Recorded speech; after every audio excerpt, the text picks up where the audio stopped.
we had some statistics that show that, according to the Ministry of Health, we had seen a strategy paper that had been done by the ministry and presented before Parliament in 2017. And it was indicating that we have new cases of cancer to the tune of 37,000 every year, and deaths of up to 28,000 per year. But now I understand that the figures are different. Maybe you can just take us through that in as far as the National Cancer Institute or the center goes. Thank you for having me. My name is Dr. Karagu Maina. I am in charge of the National Cancer Institute. It's an agency that is established under the Cancer Prevention and Control Act of 2012, basically to coordinate issues around cancer prevention and control in this country. So as you rightly said, cancer is quite a significant burden for our health system. I think what you are referring to is our National Cancer Control Strategy that we launched last year in July. And whatever is contained there is based on some fairly much older statistics. So the latest statistics that were just released about 3-4 weeks ago is that we are seeing about 47,000 new cases. And out of those, I think the top 5, what we are seeing is that breast cancer is actually the leading with just about 6,000 new cases. Then you are seeing cervical cancer with about 5,200 new cases. Then you have cancer of the esophagus. Then you have prostate cancer. And finally, we have cancer affecting the colon, or what you call the colorectal cancer. In terms of deaths, then we are talking about an estimate of about 33,000 deaths estimated each year. In terms of the cancer that is causing the most deaths is actually cancer of the esophagus.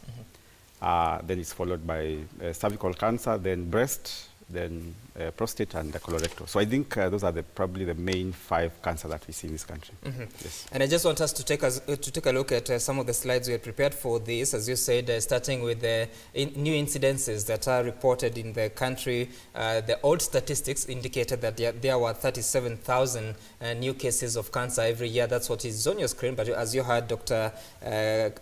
Karagu Maina indicating that the cases are now up, and now it's 47,000 every year. The deaths, according to the statistics of 2017 that we had, were 28,000 per year, but now Dr. Karagu indicates that it's nearly or more than 33,000 every year. And then the other thing that we have is that some of the main causes of cancer, we know that 5 to 10% are genetic defects, and then 90 to 95% are as a result of environmental and lifestyle factors. And some of those lifestyle factors have to do with unhealthy eating habits that people engage in, and then also unbalanced food diet, and as well as lack of regular physical exercises. And then after that, we had another one on the leading times, which Dr. Karagu has mentioned about. For women, there's the cervix, uterine cancer, breast cancer, and esophagus. And then for men, it's prostate, esophagus, and Kaposi sarcoma. And among the children is leukemia or blood cancer and lymphomas. That are the leading cases of cancer in as far as this country is concerned. Now, I want to talk to Dr. Adarsh in as far as this is concerned. When you receive patients or people who come to you and they're looking for services, what is the biggest tragedy that we see, so that we have so high, 47,000, and then the deaths are also very high at 33,000? Why are we not able to manage these situations well in good time and avoid these deaths that can be avoided? So most of the cases we see, it's in advanced stages, maybe stage 3 or stage 4. And even most of them has financial issues. Nowadays, the NHF is helping them. Mainly the cancer, the survival and everything depends on the stage of the disease. So accordingly, as most of them presents with stage 3, stage 4, the survival rate is less. Yeah. Right, and Mate Muthoni, I'm just trying to get the order right. You are a cancer survivor, and you say it's breast cancer, and I don't know how your journey was when it began and how soon you were able to get out of that. Maybe you can just take us through very briefly on that and how you are able to win that war. Okay, thank you.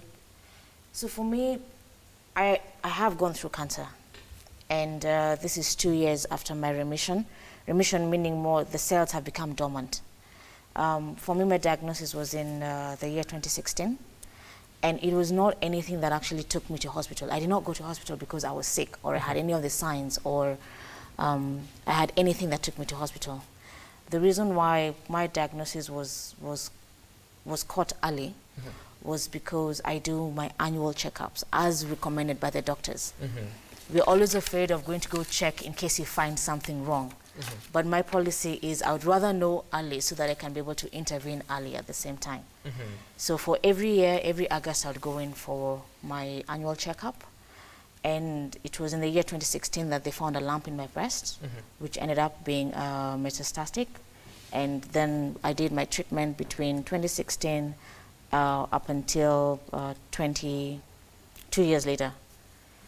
So I finished that in 2017. And now I'm good to go. I'm still on a bit of maintenance chemotherapy, but it is not anything that is going to stop me from going to work, living a healthy life, playing with my child. It doesn't stop me from living life. Yes. And so even as you went through that, so I would imagine that that was at stage 1. Yes. Right? Yes. And how did you have to deal with that, and as far as getting, you know, most of the people, when they say that they do not want to get to know what is ailing them, is because of the psychological trauma and torture that you might go through. How then do you handle that even as you get to know early that you have a certain condition? For cancer, it technically doesn't matter whether it's in stage 1 or it's in stage 4. The minute you get a cancer diagnosis, the first thing you think is death. That's the first thing. So you start writing your will, you start closing up, you start more or less settling down to just go. And that happened for me. My world crashed. I mean, I was at the point where I was enjoying my life. So when I got a cancer diagnosis, I knew this is it. But I was lucky enough to actually get linked to the right people, other survivors who had gone through cancer and had lived with it for over 20 years. And they were able to talk to me and tell me, but I mean, it's the same way you have somebody who's got malaria and they're done. So they were able to demystify this thing called cancer and make it look like just any other condition, that the only difference is that it needs a little bit more intervention than the normal conditions, but it is a condition that when caught in time can actually be managed. And the oncologists who I was able to be linked with also were able to give me access to information, guidelines, what to do, what not to do, how to do it, how to change your lifestyle. And that really helped deal with the mental problems, the anxiety, the panic attacks, because then you get informed on a lot of, you demystify the myths. So the minute you're informed, the minute you're knowledgeable about something, when you get the fear, then you're able to counteract it with information. And then you also have a very strong support system. I had amazing support from my family, from friends, from my Rotary Club members, from work colleagues. Right. Yeah, I even had strangers who kept calling to just check up on me, and that really made me want to live for another day. That's right. So it helped be able to walk the journey and not feel lonely. Right. Yeah. Dr. Maina, from the National Center, National Cancer Center Institute, yes. Institute. Yes. Right. You obviously interact with numbers and statistics, but behind those statistics are patients. Yes, for instance, what she has gone through, and her case is different. When you report of these 33,000 deaths of actions that people didn't take, what is the recurring factor of what leads to people are not able to live through treatment and survive it? I think the biggest challenge that we've had is around diagnosis. Because if you compare the picture in Western countries against the picture that we see in Kenya and most of our sub-Saharan African countries, we see the bulk of the cases coming in advanced stages. There could be a number of factors around that. One is the general awareness about cancer in this country, even among, you know, the public, because incidentally, for some cancers, for example, cancer of the cervix, in the early stages, it will not be, there will be no symptoms. Basically, it will be a woman who is fairly, you know, fine, only after it has gone to probably stage 2, stage 3 is when you start getting symptoms. You know, you are bleeding or you are discharged and so forth. So I think one of the challenges we have is that, and I think that's probably where we need to start from, is the culture of, you know, of going out for screening to find out if there's anything wrong with your body. So essentially, most of the cases we'll see is when they're in stage 2, stage 3, stage 4, when now there are overt symptoms, when someone is uncomfortable. So that's one thing. The other thing, so because of because of them coming in an advanced stage, then treatment outcomes, of course, are not as good as if they had come much earlier. The other challenge that we've had is that the spread of diagnostic services across the country is also, I mean, it will be more or less in urban centers. For example, something like pathology, which is the diagnostic test that we use to confirm cancer. Availability will only be probably up to the level of level 5 hospitals, the county referral hospitals. So the fact that there's a bit of access challenges, that also curtails how fast someone is able to access diagnosis. So essentially, I would say, but I think also there's an element of behavior change, because as you rightly said, we did a survey some time back, and when you look at the levels of awareness against the levels of, for example, people who have gone out for screening. So you find that there's quite a high percentage of people who are aware about breast cancer, cervical cancer, but the people who actually go out to get screened is much lower. So I think there's a disconnect between not even what you may say a knowledge, and action gap.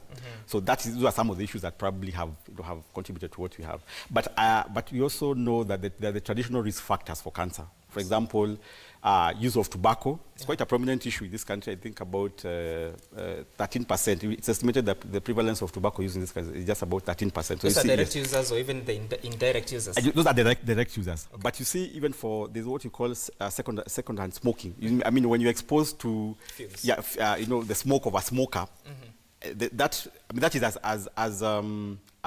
as dangerous as someone who is actively smoking. So the fact that we have these issues of tobacco use, actually tobacco use is associated with almost 20% of all cancers. Then issues of alcohol use, issues of the kind of diet we use, fairly processed, low in fiber. So there are certain cancers that that will be associated with all those things. And then the other critical thing is that particularly for cervical cancer, there's what you call the human papilloma virus, which is quite prevalent in our setting.